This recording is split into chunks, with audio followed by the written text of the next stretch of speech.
이것이 이제 앞으로 다시 지금 혼란 상황이니까 이렇게 좀 지지율이 떨어졌다가 다시 이제 상승하는 과정을 거치겠지만, 그러나 어찌됐든 대통령 지지율이 대통령의 그 국정 수행의 효율성을 높이고 대통령의 통치권 행사에 대해서 국민들이 얼마만큼 동의를 하느냐의 문제이기 때문에 대통령이 생각하는 이 국정 방향 내지 국정을 개혁하려고 하면 많은 분들이 동의를 하고 같이 가야 물론이죠.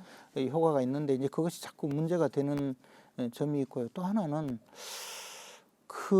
저는 정말 좀 걱정스러운 것이 대통령을 반대하는 내지 대통령이 잘못한다고 평가하는 분들이 거기에 왜 그러면 반대하느냐 내지 잘못한다고 보느냐에 예. 무능이라는 말이 들어가는 게 항목이 예. 상위권에 올라와 있는 거는 굉장히 좀 문제가 있다고 봐요. 이거는 대통령이 지금 국정 방향은 다 저는 옳다고 보거든요. 근데 무능이라는 저 항목이 상위권에 올라간 것은 대통령을 보좌하는 많은 분들이 제대로 역할을 못하기 때문에 벌어지는 문제거든요.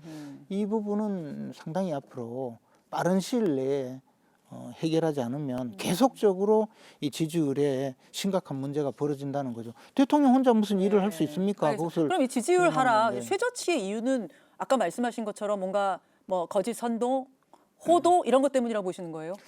국민들은요, 시끄러우면 대통령과 관련해서 시끄러우면 일단 지지율이 떨어지게 돼 있어요. 시끄러우면 문재인 대통령이 왜 지지율이 고공으로 갔느냐를 보면요, 문재인 대통령이 가만히 있어서 아무것도 안 했거든요. 가만히 있기 때문에 지지율이 높았어요. 말썽이 안 나니까. 자, 박수성님 받아주세요. 예, 우리 김재원 최고위원님께서 인정하실 때는 좀 딱 인정하시고 우리 말씀하시면 국민들께서 사랑을 받을 거다, 이런 말씀을 좀 드리고 싶고요.